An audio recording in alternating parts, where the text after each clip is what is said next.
Hey, everybody. James here from Mortisk Media, and we are back again with some more Unreal Engine 5 tutorials. And this is going to be a multi-part series going over blueprints within Unreal Engine.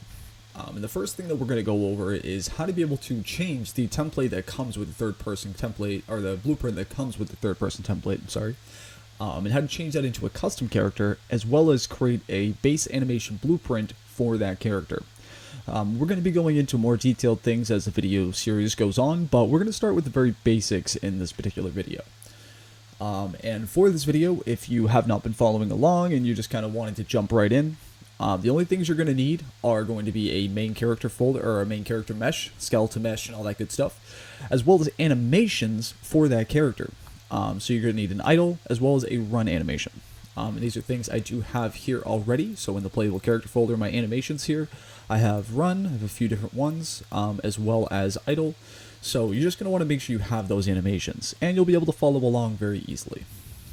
Alright, so the first thing that we're going to do is look at the third person template, the blueprint. So we're going to go to third person, blueprints, BP third person character, and open that up. And mine, just for some reason, the event graph always ends up going down there, so we're just going to pop that up there real quick. Alright, so as you can notice here, we have the camera boom, we have the collision sphere, we have the mesh, all that good stuff. The main thing that we want to use is the mesh. So we're going to highlight the mesh, which is currently the SKM Mani, and the animation mode is use animation blueprint with the anim class, which is essentially just the blueprint that's being used as ABP_Mani_C. Now, every animation blueprint is automatically tied to a skeleton, so this current skeleton for the mannequin is what this blueprint is tied to. So in order to create a new custom character, you also have to make a custom animation blueprint. So the first thing we're going to do is swap out this character to something more, a little cooler. For this one, we're going to be using the Twin Blast Paragon asset, which you can get for free in the Unreal Engine Marketplace. And we're going to use the Action Hero for this particular video. Now, as you can see here, it loads in, it just loads in a T-pose. There's really no information because he doesn't have an animation blueprint yet. So we're just going to go ahead, we're going to go ahead and compile, save, and then I'm going to show you something really quick in the event graph. The reason why we want to use the template is because, as you can see here, there's already a lot of input that's kind of placed in here by default. We have input actions for jump, touch information, gamepad input, movement input for mouse and gamepad and mouse and all that good stuff. So we have a lot of information that's already coded in here for us by default, so it's really nice to just have this as a good jump off point. So what we're going to do now is we're just going to minimize this really quickly, and now we're going to make the animation blueprint for the custom character.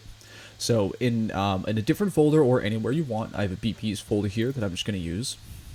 You're going to right click, go to animation, and then click on animation blueprint. And like we said before, we're using the Twin Blast skeleton, so I'm just going to look for the Twin Blast skeleton. And then click on create, and then we're going to name this TB_ABP for Twin Blast Animation Blueprint. So now we're just going to go ahead and open that up real quick. And as you can see here, we start with an anim graph with a little kind of output pose node here, as well as an event graph where we can start coding some information. And this is where we're going to start. So we're going to take this, we're just going to delete this out for right now. And then we're going to right click, look for event initialize. So we're going to go event blueprint initialize animation. I'm going to click on that one. And like I said earlier, we're going to need some information from the BP third person character, specifically the movement component information.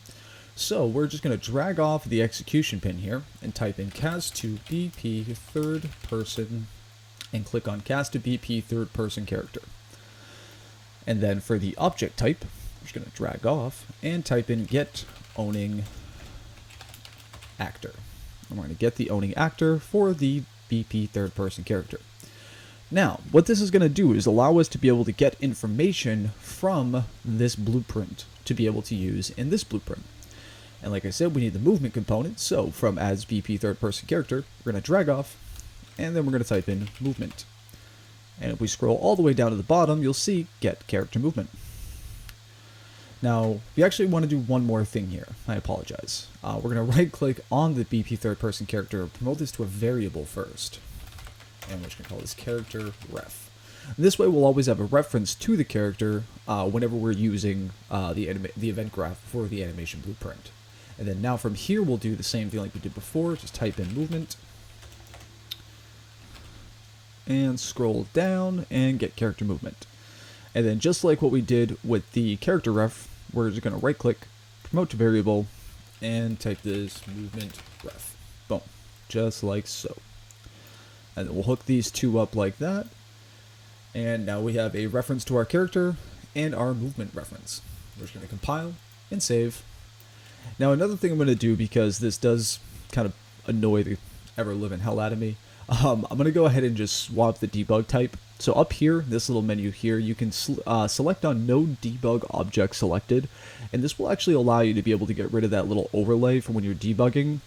Just makes it a little easier with sometimes the overlay doesn't want to go away. I don't know if you guys ever have that problem, but I have it a lot, so I'm just going to turn that off. So now we're going to move on to creating the code to tell the blueprint how to be able to use certain animations and when. So to do that, we just need to right click, we're going to go event, update, and then just click on the event blueprint update animation. And then we're going to get our character reference, click on get, and then right click on it, convert to validated get. This way, as long as the character reference for that blueprint is valid, it'll run the code that we're telling it to. This is just to try and avoid a lot of errors if it tries to get code for something that isn't currently valid within the scene or within the game. So off of is valid, we're going to type in sequence, and we're going to get a sequence node. Sequence nodes are really useful because what you can do is you can add information or get, store information off of 1, 0 or 1, and then use it on 2 and 3 because it's going to go down in exactly like it says in a sequence. So it's really good for setting certain information and then using it without having to have multiple events calling this information. So the first thing, I'm just going to add a few struct pins here. Probably won't need all of these, but it's good to have just a few extras. And then what we're going to do is we're going to get the movement reference, we're going to drag it off and get it, and then off of the movement ref, we're going to type in velocity. Scroll down, and then we're going to click on get velocity. Then from velocity, we're just going to right click on this little kind of yellow struct pin here, and we're going to promote it to a variable. Keep it named as velocity because that's pretty much exactly what it is. So there's really no need to rename that, but you can if you would like. And then I like to stack them, so I'm just going to stack them up here, and then we're going to set it into the first thing we do into the sequence is set and get our character's velocity. Now off of this velocity variable here, we're going to pull off and type in vector length, and then we're going to get the vector length x, y. Now, just to give you a basic rundown as far as what's happening here, so the velocity is essentially the acceleration and the speed of the object within the world space. World space being calculated by a grid of x, y, and z axes. X, y, and z is essentially just the grid reference within the world, x and y being forward, back, left, and right, x being the forward, back, y being left and right, and z is up and down. So when we're getting the vector length xy, we're essentially getting the character's speed, because this is the forward, back, left, and right velocity. So that's exactly what we're going to do, is we're going to take the return value of the vector length xy, right click, and we're going to promote it to a variable and name it speed. Just like so. And then we're going to hook the speed execution pin right up from the velocity, so this way it's the next thing that's set right after we set our velocity. Perfect. So now that we have our velocity and our speed, we also want to make sure we have a couple of other variables. So we're going to left click on where it says variables, a little plus symbol here. And it's going to create a Boolean variable. That's fine. You can keep that as is. And we're just going to type in moving question mark. And then we're going to drag this in. And we're going to get the setter node for this. And we're going to hook this up as the next thing in our sequence. Now we do need to get some information to tell it whether or not moving is true or false. And this is very easy to do as well. We're going to get our movement reference. We're going to get it. Drag off the movement reference. We're going to get current acceleration. So we're going to click on this one here. And then from the get current acceleration's return value, we're going to drag off and type in not equal.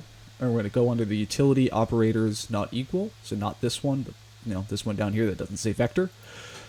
And then what we're going to do is we're going to kind of do my little stacking thing here. I'm going to put this up here and put that right there like so. And drag that up. Yeah, okay. A little OCD about it sometimes. So now what we're going to do is get our speed variable that we set over up here. We're going to get it, drag off of it, and see if it's greater than a small value. So we'll say something like 3. We'll drag this back a little bit, drag this up, and then from the, the not equal node, we're going to drag off of the red pin here, which is the Boolean pin, and we're going to type in and bool, and click on and Boolean, not the n and Boolean, just the standard one, and hook these two up like so, and we're going to highlight all this so we can move it, and set that as the condition for if we are moving. So it's basically just checking to see if our acceleration, which is whether or not if you're standing absolutely still and pressing nothing on the keyboard, your character is going to be at a 0 acceleration and a 0 speed. If you start even just pressing W, A, S, D, anything on the keyboard that is considered a movement input, it's going to automatically make it so that way the acceleration is going to be even a small number, but it's not equal to 0. And as long as your speed is greater than 3, which realistically anything below a speed of 25, you're basically crawling. So your speed is going to get to a value of 3 very quickly. So this will allow the game engine to determine that the character is moving. So I hope that wasn't too confusing, but it's essentially just telling the game engine, hey, my mesh or my character is moving, so make sure to do a movement-based animation. That's really all it is. So we're just going to drag that off, and we have one more thing to set. So we're going to go add a variable, keep it as a Boolean, and type in is falling. Then we're going to do just like what we did with the moving variable. So we're going to drag it out, get the setter node, hook it up as the next thing in the sequence, and then we're going to go from the movement ref, drag that out and get it, and then from the movement ref, we're going to type in is falling. And then just select on the nav movement is falling. And then hook up the return value into the condition for the variable that we just created of is falling. Now basically what this is doing is Unreal Engine has an kind of a node that already determines whether or not the character is within an actual true falling state. So it's really good. This variable is purely just to make it so we have one thing that we can call that's kind of getting this information. And we can drag it off versus having to, set it up through the event graph. So just a lot easier to do it this way. But, the is falling is basically set by if we're not flying in a non-fluid volume, so if we're not swimming or anything like that, and we are not on the ground. So that's the last thing that we're going to set here. So now we have an is if we're falling, if we're moving, and what is our speed. So we have all of these as well as our velocity. So now what we can do is we can compile, save, and we're going to go over to the anim graph now and start coding in some things. So the first thing we're going to want to do is right click and type in state machine and click on add new state machine. And then if you highlight it, press F2, you can rename it. So we're just going to call this ground locomotion and open this up. Now from entry, we're going to drag off, add a state, and we're just going to call this idle. And then from idle, we'll drag off again, add another state, and we'll call this run. Now as you can see here, once I created this, it created this little line as well as this circle here, and this is what's referred to as a transition rule. A transition rule is essentially telling the engine when to go from idle to run, and as well as when to go back. So we want to make sure to go from run back to idle, so just like what we did before, but this time we're just going to drag and drop the arrow right onto idle. As you can see, now it creates two transition rules, one for going into run, one for going back to idle. So what we're going to do is we're going to open up that idle to run, and this way, this is where our is moving variable comes into play, so we're going to drag it off and get it, and we're going to hook it up right into the result. So if moving is true, then it's going to allow us to go into our running animation.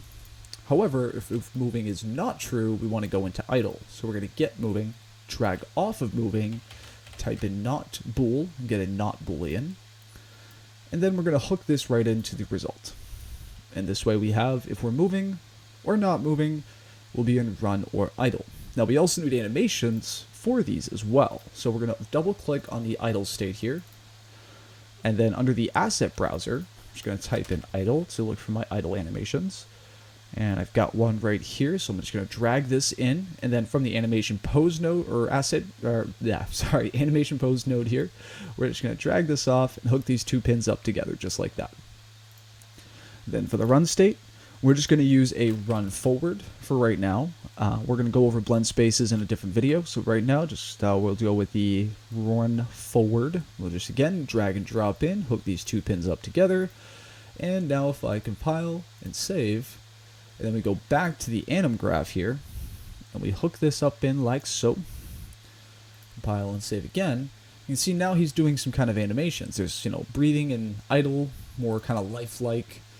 But now we need to make it so that way it's happening in here. So we're going to go into the third-person character blueprint, highlight the mesh, and then under the animation section for the details panel, we're going to go under where it says anim class, click the drop-down menu, TB_AVP, and then we're going to just select that. So you're going to select whatever you named your animation blueprint.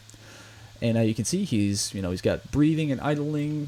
Don't mind the weapons. This is unfortunately something because the Paragon assets have bones specific to the weapons. And some of these animations, when you use retargeted animations, don't have those bones. So, this is just something when you're dealing with Paragon assets. I'll do a quick video as to how to get rid of that, but for right now, we'll just leave them in there. So we'll just go ahead and compile and save. And now if I minimize and I click on play, I can run around. There's no jumping animations yet, but I got idle and movement. And I can go all in different directions, nice fluid motion. I could probably adjust the speed so it looks a little bit better, but overall, not bad. So, but like I said before, we do not have any jumping animations. So now we need to add in the jump sequence. So what we're going to do is we're going to go back to the animation blueprint, go back to the anim graph. We're going to unhook the ground locomotion, and then we're going to drag off of the ground locomotion pin, and we're going to type in cache, and we're going to click on new save cached pose. Alright, and then we're going to just rename this to ground locomotion. If I can type. Bam.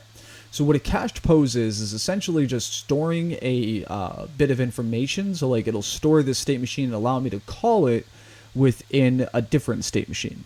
So what we're going to do now is we're going to right click, add a new state machine. And this one is going to be called locomotion. And then we're just going to double click to open up the locomotion state machine that we just made. Now off of entry, we're going to drag off, add a state just like what we did in the other one, but this one we're just going to call it base. And then we're going to open up base, right click, and type in ground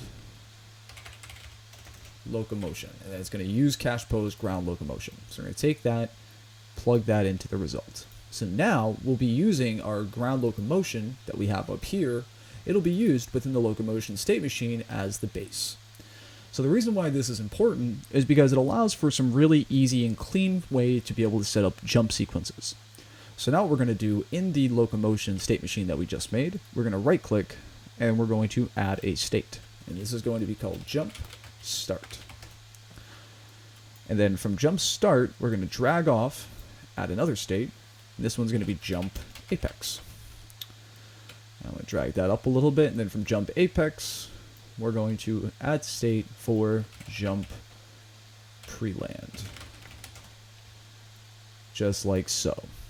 Now, we also need to make sure that these and the base can talk to each other. And what we do that is within Unreal Engine 5, there's actually a really cool tool called state aliases. State aliases allow for one node to function as kind of a reference for a bunch of other nodes. So what we're going to do is on the state alias, we're going to call this jump to base. And then with it highlighted, if you go over to the details panel, you'll see that we'll have a reference to all of the nodes that we made, all the little states. So we're just going to check jump start, jump apex, and jump pre-land, and then hook up jump base to base. Then from jump base to base, we're going to open up that transition rule, and then we're going to take is falling, and we're going to get it, drag it back a little bit, type in not boolean, and plug that into the result. So this way, if we're not falling, it's going to go back into the base. But we also want to make it so we can go from the base to our jumping sequence. So we're going to add another state alias, and we're going to type in jump base to jump. Boom, just like that.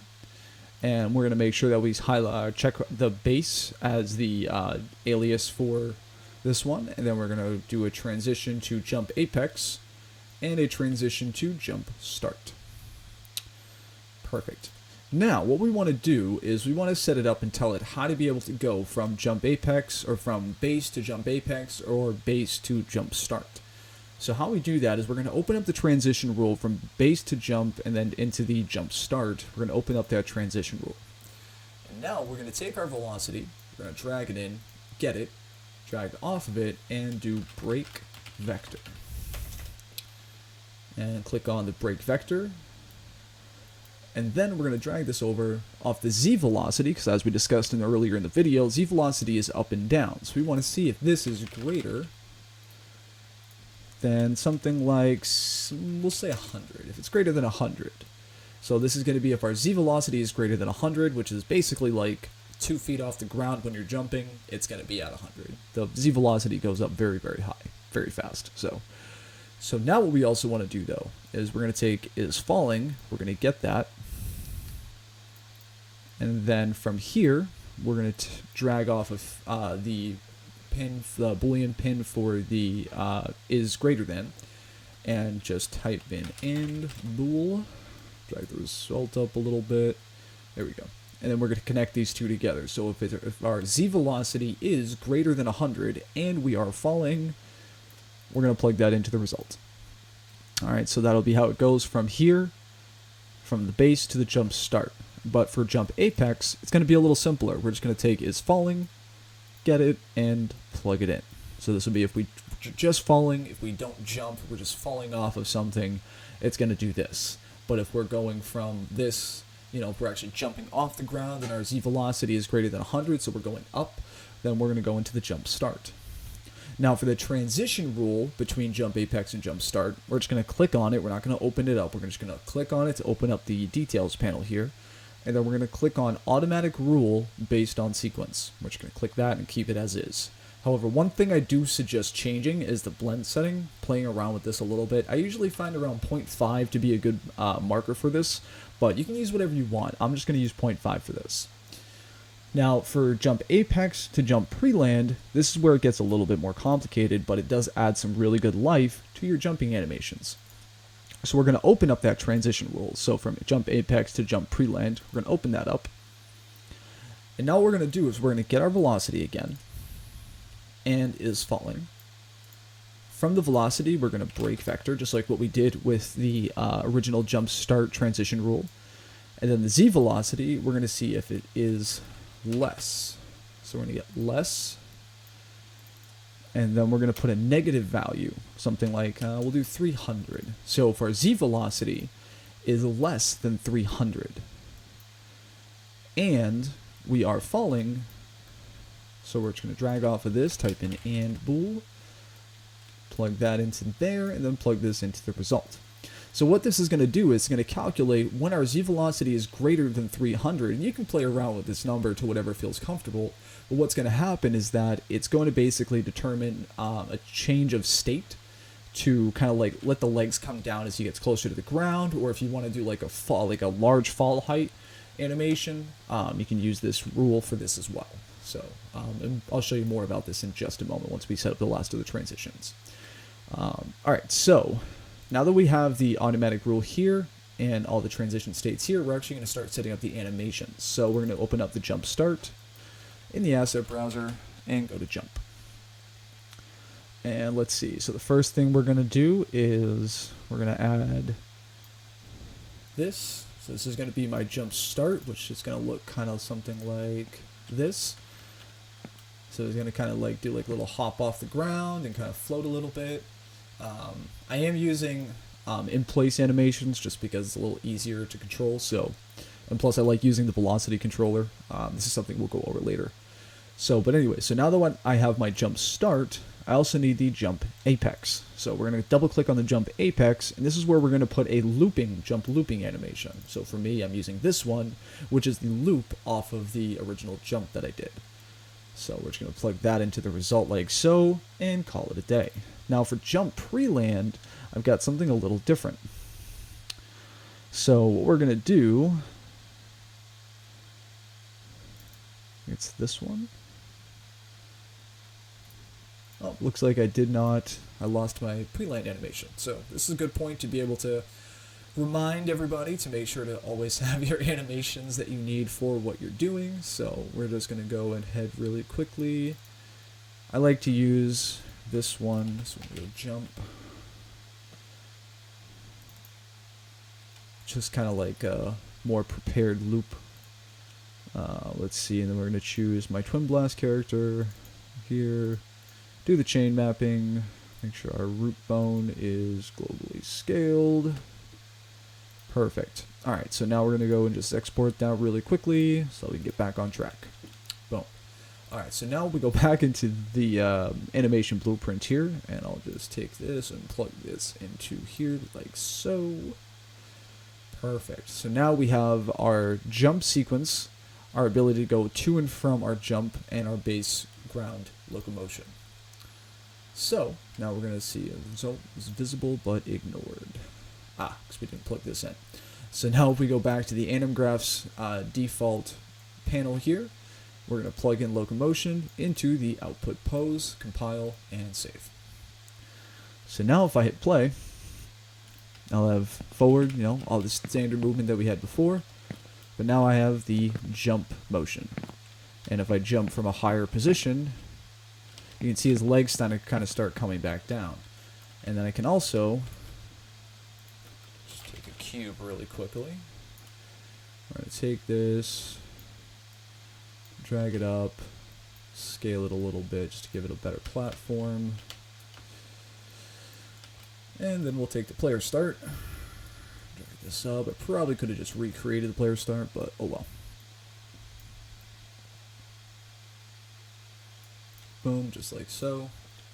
So now, you got that.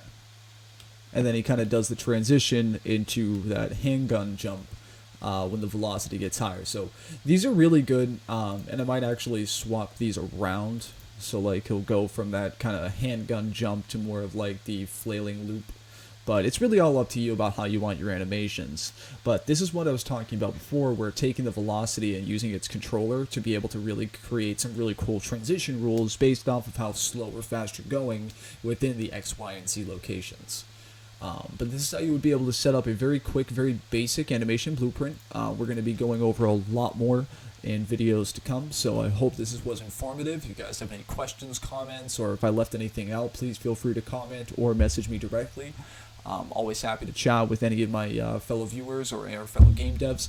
So if you guys have anything you want to let me know about, feel free to let me know. But I hope you enjoyed, and as always, stay animated.